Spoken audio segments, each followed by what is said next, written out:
மாணவர்களே, இன்றைக்கி வந்து இளைய தோழனுக்குங்கிற ஒரு கவிதை பார்க்க போகிறோம்.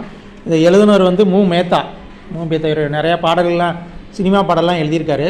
இந்த கவிதையில் பார்த்தீங்கன்னா, மனித உடலில் 2 கைகள் உண்டு, உள்ளத்தில் இருக்க வேண்டிய கை ஒன்று உண்டு, அதுவே நம்பிக்கை. புரியுதா? அதுவே நம்பிக்கை. இது மக்கள் அனைவருக்குள்ளும் இருந்தாலும் அதன் ஆற்றலை உணர்ந்து வாழ்வுக்கு உறுதுணையாக்கி வாழ்வில் வென்றவர் சிலரே. நம்பிக்கையோடு நம்ம போராடினோம்னா கண்டிப்பாக வெற்றி கிடைக்கும். உங்களுக்குள் துவண்டிருக்கும் நம்பிக்கையை தட்டி எழுப்பும் கவிதை ஒன்றே அறிவோம். இதுதான் உங்களுக்குள்ளே இருக்கிறதா கவிதையை நம்ம என்னது தட்டி எழுப்புகிறோம். ஃபஸ்ட்டு சொல்லாமா? நட, நாளை மட்டுமல்ல இன்றும் நம்முடையது தான். நட, பாதங்கள் நடக்க தயாராயிருந்தால்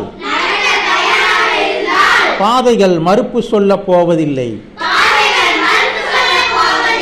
நெய்யாய் திரியாய் நீயே மாறினால் தோல்வியும் உனக்கு ஒரு தூண்டுகோலாகும்.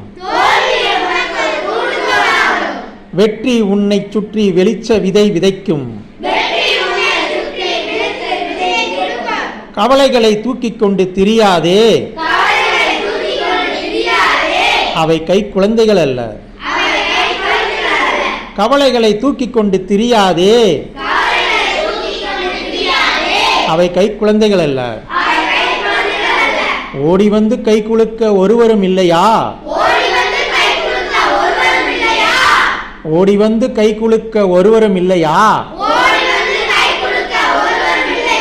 உன்னுடன் நீயே கைகுலுக்கிக் கொள். உன்னுடன் நீயே கைகுலுக்கிக் கொள். தூங்கி விழுந்தால் பூமி உனக்கு படுக்கையாகிறது.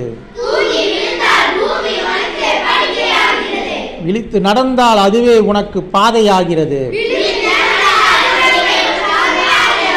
நீ விழித்தெழும் திசையே பூமிக்கு கிழக்கு. உன் விரல்களில் ஒளிரும் சூரிய விளக்கு.